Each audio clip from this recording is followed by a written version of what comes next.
So I think by now vazhinji varuziva kuti I've been posting here paSlick Media TV pamaZim Untold Stories nyaya dzekusanganiwa nadzo nemadzimai mumahospitals, and vamwe they don't believe it. Vamwe kutoshidzira kuti nyaya dzekubikira, nyaya dzekunyepa. Until recently takazonzwa nyaya yakanetsa pasocial media yamai vanoti vakabirwa mwana andika kuhospital. Vanhu pakatanga kuzoda kutanga kuvhurika kuti but iwe Slick Media TV yakambozvitaura zvikumbobuda chichichichi andika. Today I have yet another story yamadha vanoda kunyatsanangura kuti iwo vakapotsa kutorwa mwana wavo sei kuhospital. Iyi inofanira kunge iri chenjedzo kunana amai vanofanira kugara vari alert pavanoenda kumahospitals. Kuno manesi ane mwoyo yakashata vari kuita mari nenzira dzisiridzo. Pakati paunozoendawo, just have to remember this kind of stories and you don't have to relax. You safeguard your child so that hauzombopinda muna taisire vandika. Ngati usiye munyasonzwa nyaya yekuti zvakafamba sei, chii chakaitika, madha vedu ava vakaona chii chakazovasevha.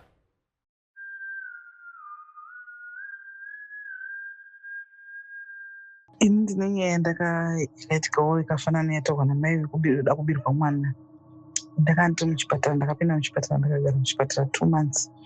Ndagara muchipatara 2 months, BP yangu yakakwira apa ndine matwins.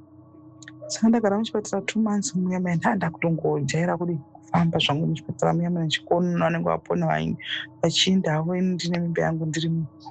Saka ndairarama masikati kazhinji dzengwama nezvindokumuka zvangu kurara kana kutotadza kutoshayiwa upe usiku hwese.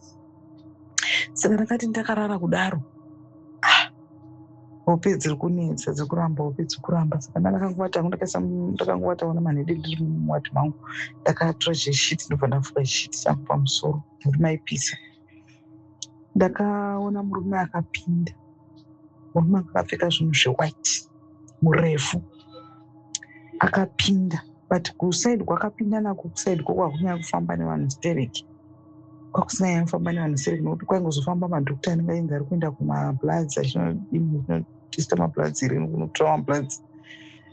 Saka ndakatarisa kudhokuyepe ndoona ine murume ari kuuya, ndobva ndati akuda achauya ndo achavhura. Saka murume akafamba ndobva asvika pakati, asvika pakati paya kana kuti akasenza kuti pane vanhu vakamuka kana kuti handizvo zvakafamba sei pari. But chakandinetsa, akadzokera mashure nenhande shure, akadzokera nenhande shure mashure. Handina kunzwa kuvharwa kwedhoo, handina kunzwa achivhara dhoo. Ndakaramba ndakangotarisa, handina kuzomboona kuti kwadhisapiya nipi kumberi kana kuzomboona kuti munhu uya, nokuti ndaifanira kumuona kusvika anosvika kunoperera kunotangira dhoo kuti achinoibuda nokuti pava pakavhurika dhoo anenge akavhara. Handina kuzoona kudhisapiya kwakaita pakangoita nhande shure achinobuda padhoo ranga riri pakati nepataifamba ipapo. Handina kuzoona kuti wafamba sei. Ndakabatwa nekutya. Musi wekutanga ndakanyarara, ndakati amini kuda ndaita kuda kurota, kuda hakusi kuti zvinhu zvaitika. Pakazoti dhiri chijuni, ndazovata futi, ndaona mapinda munhu, mapinda murume futi, murume wapinda futi muya muchipatara muya mandanga ndakarindira kuti ndizozvara muya. Apinda kudaro, akangomira zvikara aita sezanga akabata katiri kanga akabata, kana kuti waitaimira kuti azonoba vana kana kuti handizozva zvaifamba sei.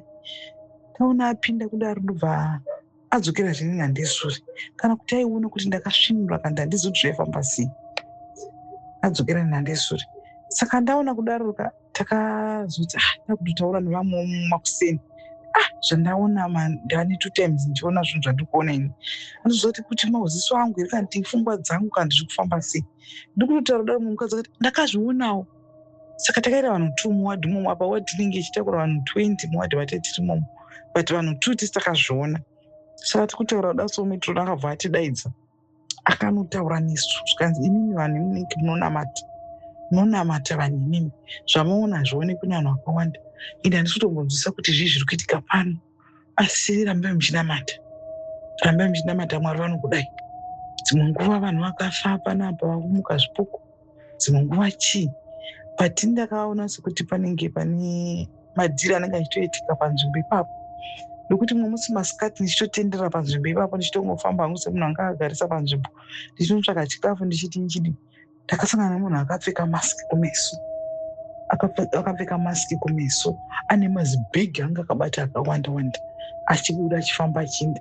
Saka ndaitoshiya kuti munhu kuti anenge achiba mushonga kana kuti chii. Saka ndakafunga kuti dzimwe nguva anenge aba mwana oisa mabhegi muya, ati handizoti ndakatadza kunzwisa kuti Mrs. Rudzidzo vanenge vachiita kuti kwakuita senge kwaudonusviba so.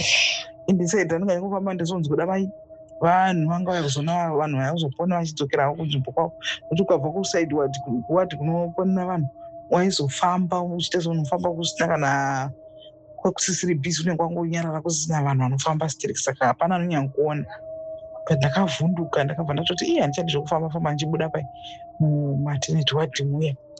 Saka zvinhu zvakatongondinetsa kuti muzvipatara muka mune zvamo, kuti ndizive kuti zvanga zviri zvipoko, kuti ndizive kuti vanhu vaitwa live vaitoda kupinda kuti vabire vanhu vana, kana kuti vane zvavaida kubvisa, kana vamwe vanenge vaida kubuda vanenge vaida kubvisa mimba dzavanhu, kana kuti handina kuzvinzwisisa zvakaramba zvichindinetsa. Ende ndakanetseka kuti koyo metroni vazotidana vachitivhunza sei. Tadanwa nametroni kudaro futi pane umwe nesi akataura akati ndakakutaurirai zvekutaurwa nevanhu ava ndinogara ndichizviona, but ndakakutaurirai kuti zviri kuitika muno muchipatara muri kuzviona, mune vanhu vanopinda munomu. Ndogara ndichizvitaura but vanhu hamuna kundinzwisisa. Nesi akadaro munesi waitwa pabasa akatozvitaura, akati ndakazvitaura ndikazviudza vanhu kuti mune vanhu vanopinda muno vandinoona vachipinda muno. Saka muzvipatara mune nyaya muzvipatara haisi nema. Mumahospitals makatakura kurema, munoti mwaedza vanhu vakafa, munoti manesi mamwe achena anenge ari masecret cults, koita manesi mamwe ari kuda mari to an extent yekuti vanoda kubira vanhu vana vachivatengesa. But unozombofungawo here kuti orati kumai wavabira mwana ivavo vachasara vachitosei, orati kuiye mwana wachena wabvisa pana mai vake, and then what? Yo, ladies and gentlemen, tinongoti ngatiisei minamato kuna Mwari wega notogona kutirwira pahondo dzakaita seidzi tega tingambodzikwanisi. Anyway, my name is Slick Nelikwan here pa Slick Media TV, Pambazimu Untold Stories. Until next time, ko sasa.